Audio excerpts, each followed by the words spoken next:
नाजरीनों सामाईन किराम, अदीम हाशमी की एक खूबसूरत गज़ल आपकी समातों की नज़र। फासले ऐसे भी होंगे ये कभी सोचा न था, फासले ऐसे भी होंगे ये कभी सोचा न था। सामने बैठा था मेरे और वो मेरा न था, वो के खुशबू की तरह फैला था मेरे चार सू, वो के खुशबू की तरह फैला था मेरे चार सू। मैं उसे महसूस कर सकता था, छू सकता न था। रात भर पिछली सी आहट कान में आती रही, रात भर पिछली सी आहट कान में आती रही।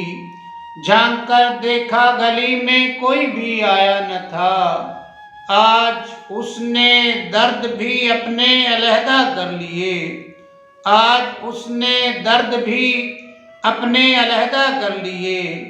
आज मैं रोया तो मेरे साथ वो रोया न था, ये सभी वीरानियाँ उसके जुदा होने से थीं, ये सभी वीरानियाँ उसके जुदा होने से थीं। आँख धुंधलाई हुई थी शहर धुंधलाया न था, याद करके और भी तकलीफ होती थी अदीम, याद करके और भी तकलीफ होती थी अदीम। भूल जाने के सिवा अब कोई भी चारा न था, फासले ऐसे भी होंगे ये कभी सोचा न था। सामने बैठा था मेरे और वो मेरा न था।